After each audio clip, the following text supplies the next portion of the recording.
Halo teman-teman, ketemu lagi di channel Nelvi Dikaya.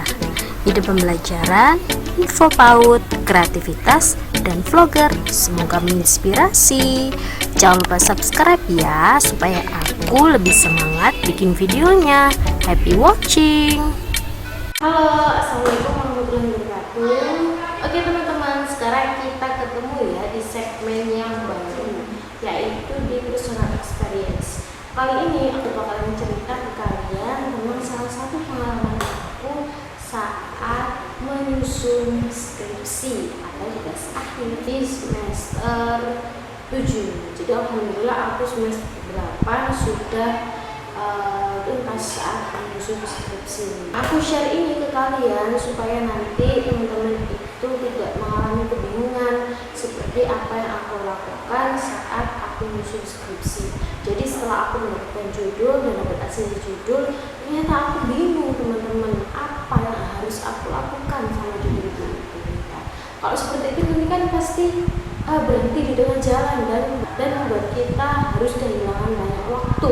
Skripsi merupakan salah satu tugas akhir sebagai penentu kelulusan teman-teman saat menempuh pendidikan sarjana. Teman, meskipun nilai kalian bagus banget di mata kuliah semester 1 sampai semester 7, kalian udah bagus banget dapat A misalnya atau A, B plus, tidak menutup kemungkinan kalau kalian juga akan kesulitan dalam menempuh mata kuliah skripsi atau menempuh skripsi. Itu teman-teman ya. Di sini aku bakal ngasih beberapa tips ke kalian supaya saat menyusun skripsi kalian itu tidak terganggu di tengah jalan. Apa aja sih tipsnya? Nah, tolong sampai akhir ya, jangan sampai kelewat ini tips-tips menyusun skripsi versi aku. Oke teman-teman, untuk tips yang pertama, teman-teman harus tahu apa itu penelitian. Nah, kalau di prodi aku kan ada penelitian kuanti, ada penelitian pengembangan. Nah, di situ teman-teman harus tahu artinya apa, cara pengambil datanya seperti apa, cara analisis datanya seperti apa, dan yang terpenting penelitian yang seperti apa yang disebut dengan penelitian kualitatif, kuantitatif atau pengembangan. Di situ teman-teman harus benar-benar belajar apa itu penelitian dan kupas sampai tuntas penelitian itu apa. Nah, kadang kan pernah ada ya temanku atau aku sendiri tiba-tiba disuruh cari masalah. Nah, kita pasti bingung dong, cari masalah itu yang seperti apa. Kita disuruh cari masalah, oke, kita udah nemu masalah ya, kita apain masalah itu? Nah, pasti kan teman-teman kan pasti bingung. Nah, kalau misalnya teman-teman udah tahu apa itu penelitian kuali, apa itu penelitian kuanti, penelitian pengembangan itu seperti apa, pasti insya Allah teman-teman pasti akan paham cara untuk mulai dari mencari masalah, menentukan masalah, terus semuanya pokoknya sampai teman-teman itu bisa menyusun skripsi. Nah, itu pentingnya kenapa teman-teman harus paham, mengetahui apa itu penelitian. Itu adalah kunci atau saku dari awal teman-teman melakukan penelitian dalam skripsi. Oke, untuk yang kedua yaitu teman-teman ingat-ingat tips yang kedua ini. Teman-teman ingat-ingat kira-kira mata kuliah apa yang paling teman-teman sukai. Nah, paling teman-teman sukai itu kalau aku suka banget sama mata kuliah perkembangan anak. Jadi teman-teman kalau misalnya suka sama salah satu materi perkembangan anak misalnya, nah di situ teman-teman perkembangan anak kan sangat luas ya. Ada kognitif, fisik motorik, ada emosional dan lain sebagainya. Di situ teman-teman bisa cari satu aspek perkembangan yang menurutnya teman-teman itu sangat menguasai. Nah, di situ bisa teman-teman jadikan variabel penelitiannya teman-teman. Kalau sudah tahu mata kuliah yang paling disukai dan mata kuliah yang paling istilahnya itu paling menguasai, nah di situ pasti kan ada beberapa sub dari materi yang belum kalian ketahui. Nah, itu kalian cari tahu. Nah, mulai dari hakikatnya, ciri-cirinya, indikatornya, teorinya seperti apa, terus terus mulai dari tokoh-tokohnya juga, pokoknya semua tentang kognitif kalian harus tahu. Nah, kalau teman-teman sudah tahu gimana cerita tentang kognitif tadi, udah punya modal nih tentang penelitian, udah punya modal tentang wawasan teori tentang kognitif tadi. Nah, tugasnya teman-teman sekarang yaitu terjun lapangan. Terjun lapangan itu teman-teman cari permasalahan. Teman-teman kan udah tahu kan teorinya itu seperti ini. Terus teman-teman lihat di lapangan, kira-kira dari teori itu yang tidak sesuai dengan lapangan itu yang mana. Nah, seperti itu. Nah, kalau sudah teman-teman sudah tahu apa itu kesenjangannya. Kesenjangan itu kan perbedaan antara teori yang sudah kalian tahu, sudah kalian baca di buku, dan juga yang ada di lapangan itu. Nah, aku kasih contoh nih, seperti penelitian aku, kemandirian anak dari pasangan pernikahan dini dengan latar belakang merit presiden. Nah, kalau di dalam teori kemandirian itu kan bisa diasah oleh orang tua. Sedangkan orang tua di dalam teori, orang tua harus memiliki kesiapan untuk menikah. Nah, kesiapan untuk menikah itu usia berapa ditentukan juga dong. Usia berapa kesiapan untuk menikah? Ternyata kesiapan menikah usia 20-21 tahun misalnya.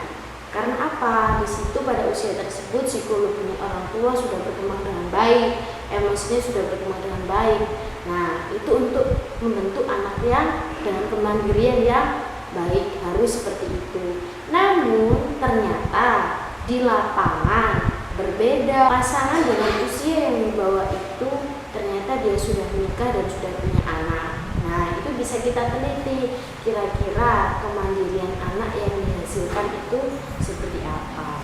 Jadi harus tahu ya antara kesenjangan di lapangan dan juga teori. Nah, itu namanya masalah. Yang keempat, teman-teman jangan lupa untuk menuliskan yang tadi, teorinya apa, masalahnya apa, di lapangannya seperti apa. Jadi semua ide-ide yang udah kalian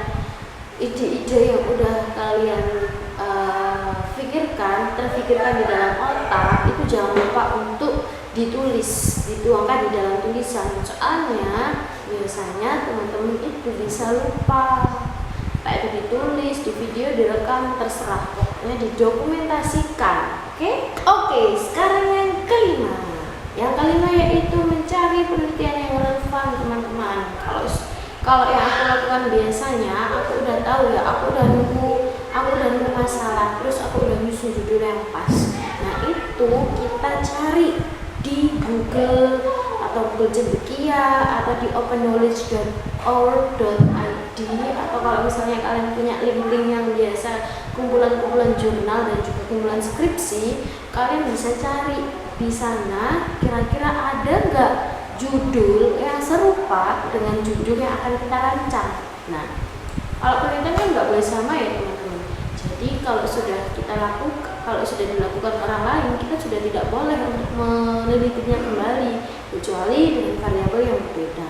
Nah, kalau misalnya kita bertemu dengan penelitian yang sudah ada di dalam otak kita itu, kita ketemu tuh di internet, berarti kan kita harus ganti topik penelitian, gitu kan? Nah, kalau misalnya ganti topik penelitian, teman-teman bisa ganti salah satu variabelnya. Itu udah otomatis belajar lagi dong ya. Iya dong, itu ya teman-teman. Nah, kalau misalnya teman-teman udah nyari di Google ternyata nggak ada, ya alhamdulillah, kita lanjut ke proses selanjutnya. Tips yang selanjutnya dari aku yaitu kita kumpulkan teori-teorinya. Misalnya di situ aku kan udah mutusin kemandirian anak dari pasangan pernikahan ini. Kemandirian anak kan disebabkan gini ya teman, kemandirian anak itu disebabkan karena bimbingan dari orang tua sejak ini. Nah, kalau misalnya untuk membimbing anak, orang tua harus memiliki kesiapan mental yang cukup, psikologi yang baik, dan juga emosi yang baik. Nah, emosi yang baik tersebut biasanya itu terjadi pada orang tua menikah di usia 21 sampai 20 tahun sampai 21 tahun. Itu sudah emosinya sudah baik misalnya. Nah, sehingga kalau misalnya anak orang tua itu menikah pada usia 17 tahun misalnya, otomatis emosinya kan belum bisa stabil, belum bisa baik. Jadi belum bisa untuk mengasuh anak dengan baik, belum bisa untuk mengoptimalkan kemandirian anaknya gitu. Nah, kira-kira kalau dalam pikiran kita kan pasti anak yang dihasilkan itu tidak mandiri, tapi kita kan tidak boleh menerka-nerka. Kita harus tahu, kita harus benar-benar melakukan penelitian itu. Nah, akhirnya kita lakukanlah penelitian itu, gitu ya. Berarti di situ kita kan punya dua variabel kemandirian dan pernikahan dini, gitu. Nah, dari dua ini kita harus cari teorinya, gitu teman-teman. Teorinya kemandirian, kita cari pengertiannya apa, ciri-cirinya apa, indikatornya apa, faktor penyebabnya apa, cara untuk mengembangkan apa, pokoknya semua tentang kemandirian teman-teman harus cari teori itu. Begitu juga dengan pernikahan dini juga seperti itu, sama seperti ini, sub-subnya sama seperti ini kalau ada ya. Dan usahakan satu sub misalnya tentang hakikat atau pengertian kemandirian, teman-teman harus mencari minimal 3 sumber kemandirian. Kemandirian adalah itu dari 3 orang, 3 sumber, 3 buku, gitu ya teman-teman. Nah, kalau sudah kalian susun, jadi disusun di dalam satu file itu mulai dari masalahnya, mulai dari teorinya apa, teori dasar kalian. Kalau aku tadi kan teori dasarnya aku kan anak yang mandiri itu berasal dari orang tua yang mandiri, orang tua yang sudah siap untuk melakukan rumah tangga, itu kan bla yang udah aku sebutkan tadi. Terus kesenjangannya apa? Ternyata di lapangan banyak sekali pernikahan ini, sehingga nanti anaknya pasti akan berpengaruh terhadap kemandirian anak. Itu kesenjangannya. Berarti kan antara teori dan juga praktek kan tidak sama. Nah, itu berarti kan kesenjangan. Kalau sudah teori-teori pendukung di bawahnya, teori kemandirian, teori tentang pernikahan ini disebutkan di bawahnya, semuanya disebutkan. Itu sama jalan ceritanya skripsi kalian itu seperti apa. Jadi kenapa kalian mengambil itu? Udah aku ceritain tadi loh. Oke, untuk yang terakhir tips dari aku yaitu kalian cari pembimbing bayangan. Pembimbing bayangan itu bisa berasal dari siapa? Bisa berasal dari dosen yang kalian udah akrab banget, udah kenal banget dari semester 1, udah deket banget, dan itu bisa kalian jadikan pembimbing bayangan. Terus yang kedua itu bisa dari kakak tingkat yang udah lulus, yang pastinya udah selesai skripsinya ya teman-teman gitu. Nah, itu bisa kalian tanya-tanya teman-teman. Oke teman-teman, itu adalah tips dari aku untuk menyusun judul skripsi teman-teman ya. Pengalaman itu sesuai dengan pengalaman aku ya, versi aku teman-teman. Jadi kalau misalnya tidak sesuai dengan versi dosen pembimbing kalian, ya jangan salahkan aku. Itu ya, karena itu versi dari aku sendiri.